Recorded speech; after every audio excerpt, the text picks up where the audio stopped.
सोमनाथ सूर्यवंशी प्रकरणाचा आता तपास सीआयडीकडे वर्ग करण्यात आलाय। सूर्यवंशी मृत्यू प्रकरणामध्ये हत्येचा गुन्हा दाखल होण्याची शक्यता आहे। न्यायालयीन कोठडीमध्ये आंदोलक सूर्यवंशींचा मृत्यू झाला होता आणि पोलीस कोठडीतल्या मारहाणीमुळे मृत्यू झाल्याचा दंडाधिकाऱ्यांचा अहवाल आता सुपूर्द करण्यात आलेला आहे।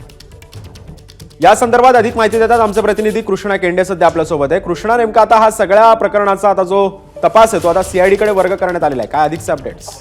या सगळ्या प्रकरणामध्ये एक न्यायालयीन चौकशीची न्यायालयीन समितीने चौकशी केलेली होती, त्याचा अहवाल देखील समोर आलेला आहे आणि या अहवालानंतर पोलिसांच्या मारहाणीतच सोमनाथ सूर्यवंशी यांचा मृत्यू झाल्याचं समितीने म्हटलेलं आहे आणि याच प्रकरणामध्ये यावरून गुन्हा दाखल होण्याची शक्यता आहे, म्हणजे खुनाचा गुन्हा दाखल होण्याची शक्यता आहे आणि हा देखील तपास सीआयडी कडे वर्ग होण्याची शक्यता आहे। शिवाय यापूर्वीचा जे आरोप या ठिकाणी करण्यात आलेले होते की सोमनाथ सूर्यवंशीचा जो मृत्यू आहे तो पोलीस कोठडीमध्ये झालेला आहे आणि या प्रकरण जे याचा जे तपास आहे ते देखील आता सीआयडी करता आहे आणि त्यामुळे या प्रकरणामध्ये आता खुनाचा गुन्हा दाखल होण्याची शक्यता आहे आणि त्याचा देखील तपास सीआयडी करेल।